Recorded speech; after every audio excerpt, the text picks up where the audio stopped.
अल्हम्दुलिल्लाहि रब्बिल आलमीन अस्सलातु वस्सलामु अला सय्यिदिल अंबिया वल मुरसलीन अम्मा बाद फ़अऊज़ु बिल्लाहि मिनश शैतानिर रजीम बिस्मिल्लाहिर रहमानिर रहीम। आप देख रहे हैं हमारा यूट्यूब चैनल मदनी के बयान और हमारा फेसबुक पेज मदनी के बयान।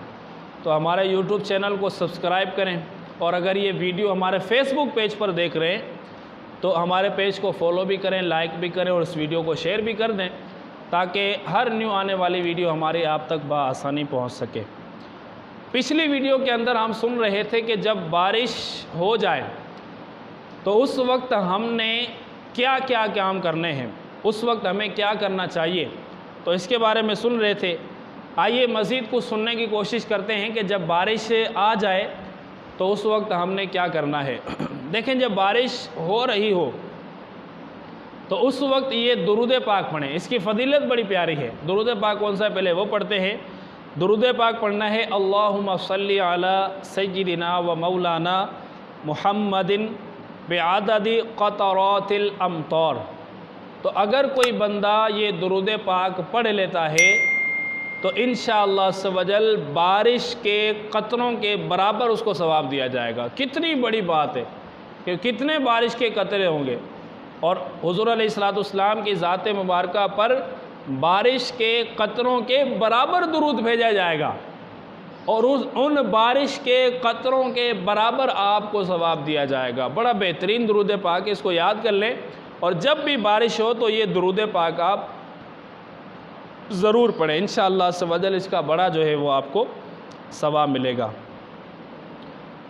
अब इसी तरीके से जब बारिश वगैरह हो रही हो, अब बारिश हो रही है और वो इतने नुकसान को पहुंच चुकी है और इतनी ज़्यादा हो रही है कि अब ये बारिश जो है सैलाब की सूरत इख्तियार कर लेगी या इस बारिश के ज़रिए जो है वो नुकसान का अंदेशा हो जाए, तो अब आप इस बारिश के अंदर आज़ान भी दे सकते हैं और जब आप आज़ान देंगे तो अल्लाह के रहमत से उम्मीद है कि ये जो नुकसान देने वाली बारिश है, वो जो नुकसान का ख़तरा होगा वो इंशाअल्लाह सवजल टल जाएगा। तो ये आज़ान भी आप बारिश के अंदर दे सकते हैं उस वक्त जब ये बारिश नुकसान देने के दर पे आ जाए। अब इसी तरीके से जब बारिश हो जाती है, चूँकि सड़क पर कीचड़ वगैरह हो जाता है, तो बिलखुसूस सड़क पर और कीचड़ के अंदर गाड़ी को आहिस्ता से चलाया जाए। देखें, आप अपने घर वालों के लिए अहम हैं। आपको अगर कोई नुकसान पहुंच गया तो इससे आपके वालिदैन भी परेशान हो सकते हैं, आपके घर वाले भी परेशान हो सकते हैं, बहुत सारे मामलात आपके डिस्टर्ब हो जाएंगे। तो ये बारिश की वजह से ऐसा होगा और बारिश की वजह से साथ साथ इसमें आपकी अपनी वजह भी होगी कि आपने गाड़ी को आहिस्ता क्यों नहीं चलाया। आप इंटरनेट पर, गूगल पर सर्च कर लें कि बारिश में कितने हादसा होते हैं। बहुत सारे लोग, अब मौजूदा बारिशों के अंदर 2-3 केस तो मैंने सुने हैं कि बारिश के अंदर, कीचड़ के अंदर गाड़ी स्लिप हो गई, स्पीड के अंदर आ रहे थे, गाड़ी स्लिप हो गई, जनाब टांग टूट गई, हाथ टूट गया, जिस्म के अंदर चोट लग गई और मतलब कि बड़ी ख़तरनाक किस्म की चोट लग गई। तो आप अपने घर वालों के लिए एक पूरी दुनिया है, बेज़ाहिर तो आप एक फ़र्द हैं लेकिन अपने घर वालों के लिए आप बड़ी अहमियत का हामिल हैं और आप अपने घर वालों के लिए एक बड़ी दुनिया हैं। तो इसलिए जब बारिश हो जाए तो आहिस्ता से गाड़ी चलाएं ताकि आप अपने आप को महफूज रख सकें। इसी तरीके से जब बारिश हो तो उस वक्त हमने दूसरे मुसलमान भाइयों का ख्याल भी करना है कि बाज़ औक़ात ऐसा होता है कि वो जो पैदल चलने वाले मुसलमान होते हैं, अब वो आप जा रहे हैं जनाब स्पीड में और बड़ी ज़बरदस्त रेस देकर गाड़ी चला रहे हैं और आपकी वजह से पैदल चलने वाले मुसलमानों को कीचड़ लग गया, तो ये हुकूकुल इबाद का मामला भी आ सकता है। यहाँ पर ये मामला दिल आज़ारी तक भी पहुँच सकता है, ये मामला मुसलमान को तकलीफ़ देने तक भी पहुँच सकता है। तो इसलिए बारिश के अंदर अपने दूसरे मुसलमान भाइयों का ख्याल भी कीजिए कि उनको अगर लिफ्ट आप दे सकते हैं कि वो बेचारे बारिश के अंदर चल रहे हैं, पानी के अंदर चल रहे हैं, आपको आसानी है, आपको कोई ख़तरा नहीं है, कोई परेशानी नहीं है, तो आप उन मुसलमान भाइयों को लिफ्ट दें और लिफ्ट देने के साथ साथ आपने पैदल चलने वाले मुसलमान भाइयों को कीचड़ से भी बचाना है कि आपकी गाड़ी की वजह से उनको कोई कीचड़ वगैरह ना लगे।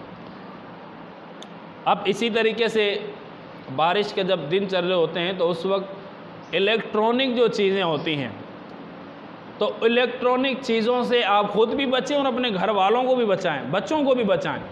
बाज़ औक़ात ऐसा होता है कि इलेक्ट्रॉनिक चीज़ के अंदर या बिजली के खंभे के साथ हाथ लग के आप भी गीले होते हैं, वो भी गीले होते हैं, तारें भी गीली होती हैं, तो उसकी वजह से जनाब करंट लग गया और करंट लगने की वजह से जो है वो मौत हो गई, फौत हो गए। कितने केसेस आपने भी सुने होंगे, हमने भी सुने होंगे। आपको इंटरनेट पर बहुत सारे इस तरह के केसेस मिल जाएंगे कि बारिश में इलेक्ट्रॉनिक चीज़ों के साथ हाथ लगा और बिजली ने जो है वो उसी वक्त उसकी जान ले ली। तो प्यारे इस्लामी भाइयों, अपने आप को महफूज बनाएं, अपने आप की हिफाजत करें, अपनी जान की हिफाजत करें। आप अपने घर वालों के लिए बड़े अहम हैं। अगर वालिदैन मेरी ये वीडियो सुन रहे हैं, घर वाले सुन रहे हैं, तो उनको कोशिश करनी चाहिए कि वो बारिश के दिनों के अंदर अपने बच्चों की तरबियत करें, अपने बच्चों को समझाएं कि बेटा आपने बारिश के अंदर बाहर नहीं निकलना, बेटा आपने बारिश के अंदर खंभों को हाथ नहीं लगाना, बेटा आपने घर के अंदर जो बिजली की तारें होती हैं इन तारों को आपने हाथ नहीं लगाना, कहीं ऐसा ना हो जाए कि करंट वगैरह लग जाए। बहुत सारे मसले हो सकते हैं। तो बारिश के दिनों के अंदर इलेक्ट्रॉनिक चीज़ों से दूर रहा जाए, इनको हाथ बिल्कुल भी ना लगाया जाए। और जब बारिश हो रही हो तो उस वक्त फजूल खामखा घर से बाहर ना निकलें, अपने घर के अंदर ही रहें। आप घर के अंदर रहेंगे तो आप महफूज रहेंगे। आप घर से बाहर निकलेंगे, हो सकता है आपको कोई नुकसान पहुंच जाए, आपको कोई ख़तरा पहुंच जाए। बारिश है ना, पानी भी है, तो हज़ार किस्म बातों का ऐसा होता है कि गली के अंदर पानी खड़ा हुआ है, अब बिजली की तार जो है वो गिर गई पानी के अंदर, अब वो उसकी वजह से पूरे पानी के अंदर करंट आ जाता है। अब आप घर से बाहर निकले और घर पानी के अंदर बातों का करंट वगैरह हुआ तो आपकी तो जान चली जाएगी, आपको नुकसान हो जाएगा, आपको ख़तरा उठाना पड़ सकता है। तो इसलिए बारिश के दिनों के अंदर अपने आप को महफूज बनाएं और फजूल और खामखा घरों से बाहर ना निकलें, अपने घरों के अंदर रहें। अब इसी तरीके से खाने के लिए ऐसी चीज़ों से परहेज़ करें बारिश के दिनों के अंदर जो नुकसान देने वाली हों। आपको पता है बहुत सारे लोग जो है वो बारिश के दिनों के अंदर ना तली हुई चीज़ें खाने के शौकीन होते हैं। अब जब वो तली हुई चीज़ें खाने के शौकीन होते हैं तो ये बाज़ औक़ात अंदर जाकर बहुत सारे मामलात ख़राब भी कर देती हैं। तली हुई चीज़ें, गैस भी हो जाता है, मैदे में बड़ा फ़र्क पड़ जाता है। तो ऐसी चीज़ें भी आप बारिश के अंदर ना खाएं जो नुकसान के लिए हों या जो इंसानी सेहत के लिए मुज़िर हों। अल्लाह तबारक व तआला हम सब की हिफाजत फरमाए। इस वीडियो को दूसरे लोगों तक भी शेयर करें ताकि आपके तवस्सुल से, आपके वसीले से दूसरे लोग भी बारिश के अंदर नुकसानात उठाने से, और उनको पता होना चाहिए कि हमने बारिश के अंदर क्या क्या काम करने हैं। अल्लाह तबारक व तआला हम सबको अमल की तौफ़ीक़ अता फ़रमाए। आमीन बिजाह नबील अमीन सल्लल्लाहु अलैहि वसल्लम।